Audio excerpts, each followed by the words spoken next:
Olá, meus irmãos e meus amigos. Estamos de volta, conforme prometemos, dando continuidade ao assunto que estamos aprendendo sobre o maior de todos os milagres de Jesus. Para chegarmos lá, nós temos que andarmos um pouco pela Bíblia Sagrada, entendermos alguns fatos que são fundamentais para o nosso aprendizado. Vamos, nesta mensagem, mostrar que os milagres que Jesus realizou neste mundo durante os seus 3 anos e meio de ministério aproximadamente, todos esses milagres fizeram parte do ministério de Jesus, até mesmo por uma questão profética. Isso tira-nos um pouco a ideia de que hoje pode-se exibir os milagres que Jesus realizou no passado como sendo ainda para os dias atuais, porque uma profecia cumprida é impossível que ela seja de novo repetida. O que está cumprido e pronto, não pode se repetir mais. E os milagres que Jesus realizou tinham esse caráter de cumprimento profético na sua vida e em todo o seu ministério aqui na terra. Jesus continua ainda fazendo milagres? Sim, não com o mesmo objetivo e para a mesma finalidade, como ele fez durante o seu ministério. Por quê? Daí nos traz uma ideia clara de que muitos milagres de que se ouve falar hoje, de que são propagados, não são eles bíblicos e nem trazem uma prova de que é Jesus quem está fazendo isto. Isso é muito perigoso. Vamos para a Bíblia Sagrada, então. Creio que Jesus ainda continua sendo o mesmo. Ele é Deus, e como Deus, ele é ontem, hoje e será para sempre Deus. Vejamos, então, o capítulo 55 do profeta Isaías, para provar essa tese de que os milagres realizados por Jesus faziam parte diretamente do seu ministério. Antes de ler Isaías, eu quero ir para Gênesis, capítulo 3. É um versículo, no mínimo, curioso, que entra também nessa questão.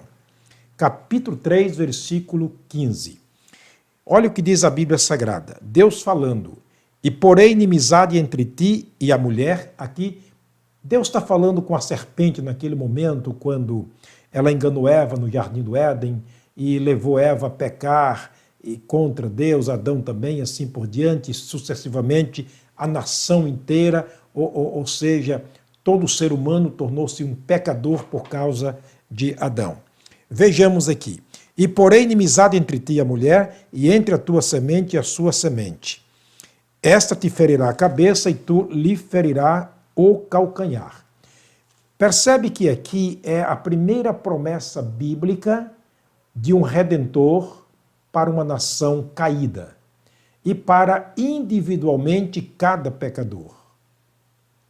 E essa promessa foi feita por Deus bem no princípio, logo no Gênesis. Jesus sendo o princípio, então ele é o princípio e a base de tudo.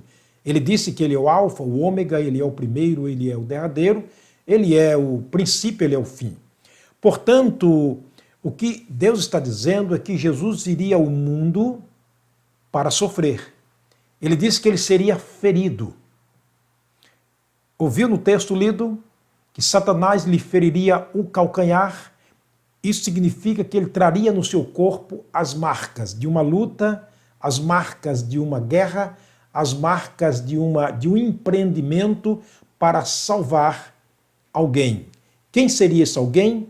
Nós, pecadores. Então Jesus, resumindo aqui, em Gênesis capítulo 3, verso 15, é o prometido, é o Redentor prometido para uma nação caída, para um povo pecador, desviado e sem direito, como disse Romanos capítulo 3, sem direito ao reino de Deus. Todos pecaram, destituídos estão da glória de Deus.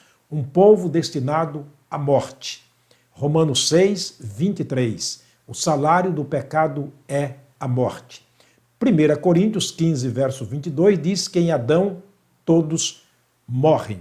Portanto, Jesus foi prometido por Deus como o libertador, como o redentor dessa nação caída, desse povo caído, entre o qual nós estamos, eu e você, fazemos parte desse povo. Agora o profeta Isaías diz claramente que o ministério de Jesus, que foi selado pelos grandes milagres, as grandes realizações, fazem parte diretamente de uma profecia que se cumpriu na pessoa de Jesus. Vamos lá então. Isaías capítulo 53, eu vou ler o verso 4, o verso 5 e o verso 10, a parte A do verso 10. Vamos começar com o verso 4 do capítulo 53. Verdadeiramente ele tomou sobre si as nossas enfermidades e as nossas dores levou sobre si. Nós vamos ver essa repetição desse texto lá em Isaías, lá no livro de Mateus. Mateus fazendo referência a Isaías 53, 4.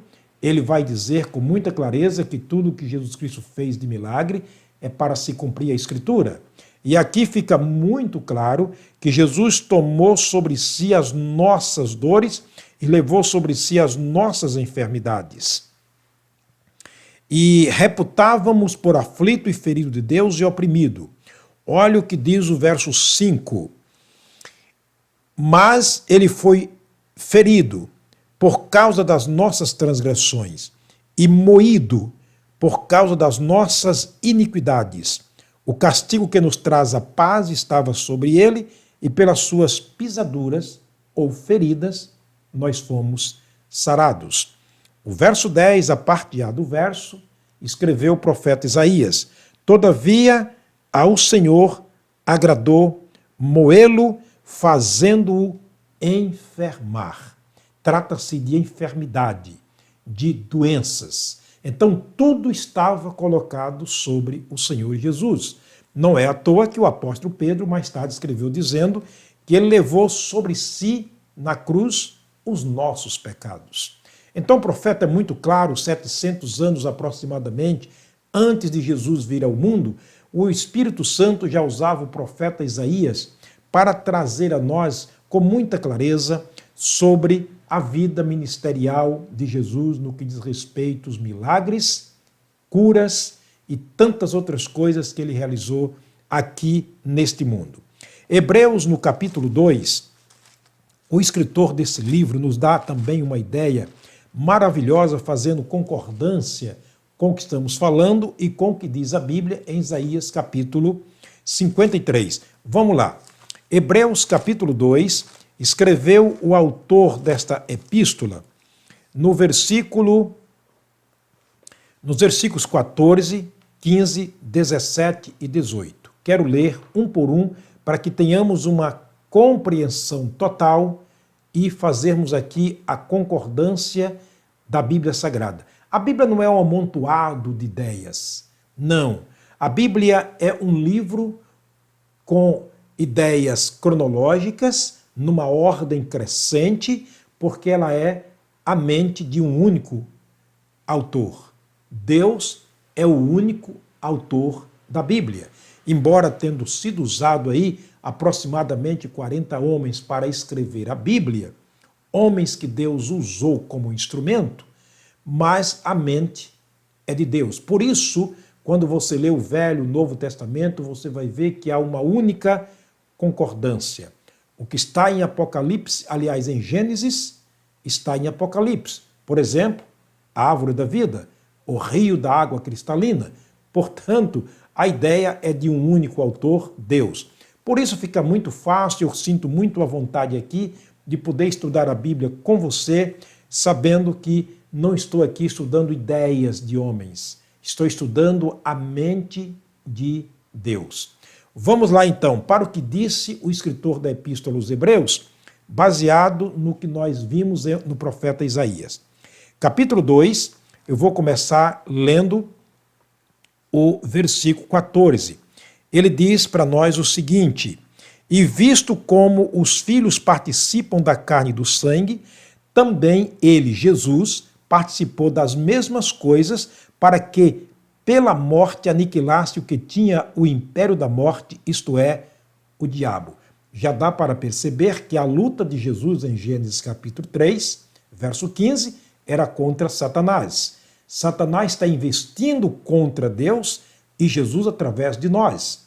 Então Jesus Cristo viria para nos dar a vitória baseados, ou seja, uma vitória baseada nas promessas de Deus, nas profecias que se cumpririam, na pessoa do Senhor Jesus. Vamos ver isso no decorrer de alguns milagres que ele realizou. Olha o versículo 15, o que ele diz. E livrasse todos os que com medo da morte estavam por toda a vida sujeitos à servidão. Satanás tem uma especialidade, causar-lhe medo e lhe trazer cativo, porque é assim que ele vence os mais fracos, lamentavelmente. Mas Jesus Cristo veio exatamente para isto. Lembra das mensagens que eu preguei sobre João capítulo 5, verso 24? Quando disse Jesus, na verdade vos digo que quem ouve a minha palavra e crê naquele que me enviou tem a vida eterna, não entrará em condenação, mas passou da morte para a vida. Esse foi o trabalho que Jesus Cristo veio para fazer em relação àqueles que pecaram. O versículo 17 diz o escritor aos Hebreus, capítulo 2 ainda. Por isso, convinha que em tudo isto fosse semelhante aos irmãos, para ser misericordioso e fiel, sumo sacerdote, naquilo que é de Deus, para expiar os pecados do povo. Você já imagina aqui, mais ou menos, antecipadamente, qual o maior milagre de Jesus? Mas vamos continuar. A leitura do versículo 18 agora. Porque naquilo que ele mesmo sendo tentado, padeceu, pode socorrer aos que são tentados. Dá para perceber que o que está no livro do profeta Isaías concorda plenamente com o que está escrito aqui. Jesus foi designado para uma missão no nosso lugar, para cumprir aquilo que está dito na Bíblia a respeito de enfermidades, de pecados, de medo da morte, condenação ao inferno. Então é um pacote de coisas boas. Por isso é que João disse, se fosse escrever tudo o que ele disse e fez, o mundo inteiro não caberia os livros que fossem escritos. Portanto, aqui nós temos uma ideia.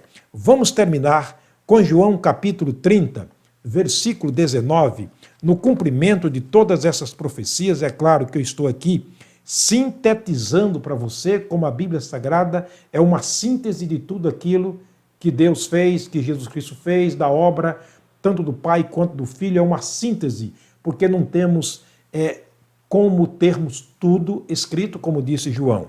Mas, resumindo tudo aquilo que falamos, Jesus está agora na cruz do Calvário.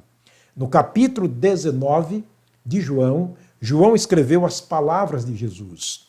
No verso 30, João escreveu assim, Jesus mesmo falando, verso 30 do capítulo 19 de João.